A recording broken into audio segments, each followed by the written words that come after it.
आज के इस वीडियो में हम कक्षा 6 के विज्ञान से अध्याय 13 बतलाएंगे और इसका नाम है प्रकाश। तो इसके सभी प्रश्न और उत्तर को हम बतलाएंगे। तो आप लोग वीडियो को शुरू से लेके अंत तक देखिए और चैनल पे नए तो चैनल को सब्सक्राइब करके घंटी को बजा दीजिए।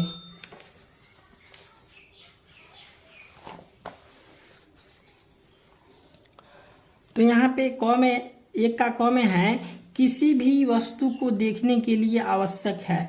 तो किसी भी वस्तु को जब हम देखते हैं तो उसके लिए क्या चाहिए? प्रकाश चाहिए। तो प्रकाश नहीं रहेगा तो क्या हो जाएगा? अंधेरा हो जाएगा। तो इससे जो है हमको वस्तु नहीं दिखाई देगा। तो इसलिए यहाँ पे हो जाएगा इसका 1 नंबर हो जाएगा प्रकाश। उसके बाद ख में है प्रकाश गमन करता है। तो प्रकाश जब भी आता है सूर्य से प्रकाश कैसे आता है? सीधे आता है। तो यहाँ पर हो जाएगा सूर्य प्रकाश का गमन करता है तो सीधे रेखा में, ठीक है।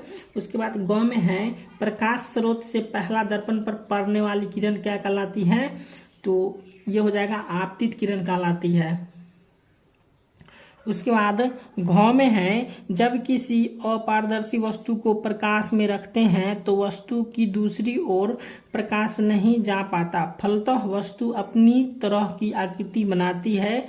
इसे कहते हैं, इसे क्या कहते हैं? छाया कहते हैं। यानी कि जब भी सूर्य की प्रकाश किसी वस्तु पर पड़ते हैं तो उसे क्या बनता है? छाया बनता है।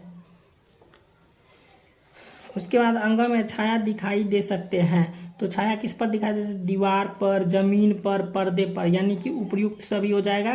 तीनों पर जो क्या होता है? छाया दिखाई देता है।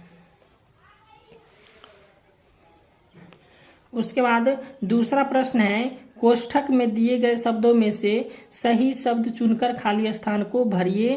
तो यहाँ पे क में है लकड़ी का टुकड़ा जो है सो अपारदर्शी है। यानी कि लकड़ी का टुकड़ा से जो है हम क्या इस पार से उस पार देख सकते हैं? नहीं देख सकते। तो ये हो जाएगा अपारदर्शी। उसके बाद ख में है कांच का टुकड़ा। तो कांच से यानी कि शीशे को हम इस पार से उस पार हम देख सकते हैं। तो ये हो जाएगा पारदर्शी।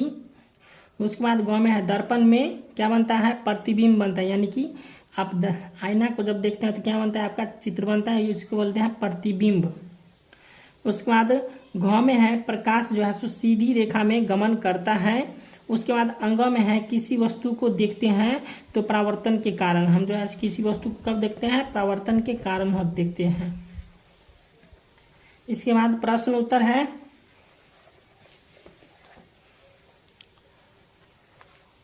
तीसरा प्रश्न है पारदर्शी, अपारदर्शी तथा पारभासी वस्तुओं की तीन उदाहरण दें। तो पारदर्शी वस्तु हो जाएगा वायु, शीशा, जल, ठीक है। ये पारदर्शी है, इसके हम आर पार देख सकते हैं।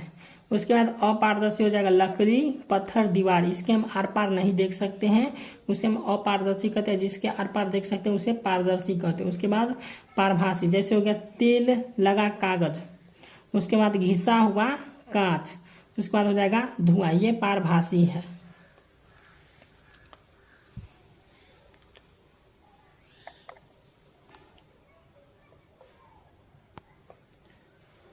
उसके बाद 4 नंबर प्रश्न है क्या अंधेरे कमरे में दर्पण के सामने अपना प्रतिबिंब देख सकते हैं? यदि नहीं तो क्यों?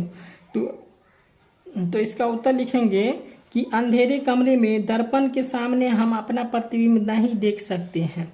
ये तो पता है हमको, क्योंकि हमें वस्तु प्रकाश की किरणों के परावर्तन के कारण ही दिखाई देता है, परंतु अंधेरे कमरे में प्रकाश का परावर्तन नहीं होता है।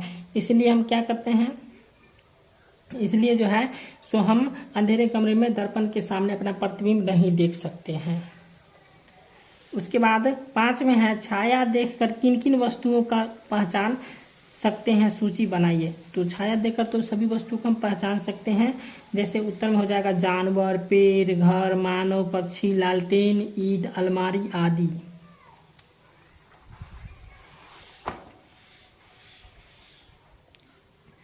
छह नंबर प्रश्न है कैसे बताएंगे कि प्रकाश सीधी रेखा में चलता है? अपने साथियों के बीच प्रयोग करके दिखाइए। तो इसका उत्तर लिखेंगे कि सबसे पहले एक पिन होल कैमरा बनाएंगे और उससे होकर एक जलती हुई मोमबत्ती को देखेंगे और कैमरे को सीधा में रखकर मोमबत्ती को अगर हम देखेंगे तो मोमबत्ती सीधी दिखाई देगी, और अगर हम कैमरे के थोड़ा सा मोड़कर मोमबत्ती को देखेंगे तो वह नहीं दिखाई देगा। इससे यह सिद्ध होता है कि प्रकाश सीधी रेखा में चलता है।